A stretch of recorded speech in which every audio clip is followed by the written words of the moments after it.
या निमित्ताने तरी तुम्ही टाळ्या वाजायला बरं वाटलं मला. विठ्ठल विठ्ठल विठ्ठल.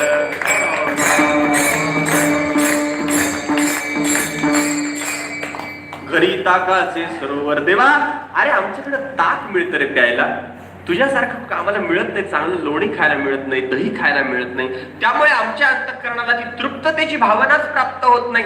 देव सांगू लागले, गोपाळांनो, अरे ती तृप्तता माझ्या जवळ आहे. तुम्हाला जर ती तृप्तता हवी असेल तर मी तुम्हाला तृप्त करतो, मात्र त्यासाठी काही अटी आहेत. कारण तुम्हाला जर काही प्राप्त करून घ्यायचं असेल तर सहज प्राप्त होत नसतं. कुठलीही गोष्ट असू द्या, कोणत्याही गोष्टीला आपल्याला प्राप्त करून घ्यायचं असेल तर त्याचे काही नियम आहेत, रूल्स अँड रेग्युलेशन्स ज्याला आपण म्हणतो. मी तुम्हाला देतो, जेवढं हवं तेवढं देतो, मात्र त्याच्या काही अटी आहेत. आपल्याकडे जाहिराती असतात महाराज. जाहिरात शब्द माहितीये ना? का आजच्या मराठीत सांगू? ऍडव्हर्टाईज. ऍडव्हर्टाईज पाहतो आपण. काय? मोफत मोफत मोफत, सगळं मोफत. बर, मग लगेच माणूस तिकडे धाबला, अरे बापरे फुकट मिळालं. फुकट ते पौष्टिक. चला, जे फुकट मिळतं ते माणसाला फार आवडतं महाराज. पैसे मोजावे लागले की नको वाटतं. फुकट, चला चला चला चला, काय फुकट? ते फुकट फुकट एवढंच वाचतो आणि जातो. आणि तिथं गेल्यावर तो म्हणतो फुकट आहे ना. ते म्हणे नाही नाही, एवढे पैसे मोजावे लागतात. अहो मग तिथं लिहिलं तुम्ही फुकट. तो त्याचं एक छोटं पत्रक दाखवतो आणि तो म्हणतो हे वाचा. त्या फुकटच्या शेजारी एक छोटा तारा दिलेला आहे, स्टार केलेला आहे. त्याचा अर्थ काय? त्याच्या खाली लिहिलेलं असतं, नियम व अटी लागू, टर्म्स अँड कंडिशन्स अप्लाइड. नियम व अटी लागू. तुम्हाला जर एखादी गोष्ट फुकट पाहिजे असेल, आम्ही तुम्हाला देतो, पण त्याच्या काही अटी आहेत. काय असतात अटी? तुम्हाला जर काय, आता जाहिरात काय, 10 किलो साखर मोफत, ही जाहिरात. 10 किलो साखर मोफत, पण कधी? आधी 50,000ची खरेदी केली तर त्याच्यावर 10 किलो साखर मोफत, अशी जाहिरात. मग या जाहिरातीला तसा काही अर्थ नाही. आधी 50,000 घालवायची, खरेदी करायची, आणि मग त्याच्यावर काय घ्यायची फुकट? तर 10 किलो साखर. याला काय अर्थ आहे? पण हे सगळीकडे.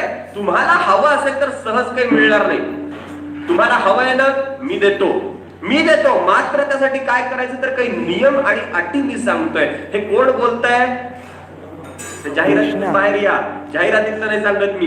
इथं भगवान श्रीकृष्ण परमात्मा गोपाळांना बोलू लागले, अरे तुम्हाला पोटभर खायला देतो मी, पण त्यासाठी काही अटी आहेत. तुम्हाला जर ते हवं असेल तर त्यातली पहिली अट अशी आहे की तुम्हाला माझ्या मागे यावं लागेल.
परमात्मा गोपाळांशी बोलू लागले. ते म्हणाले, अरे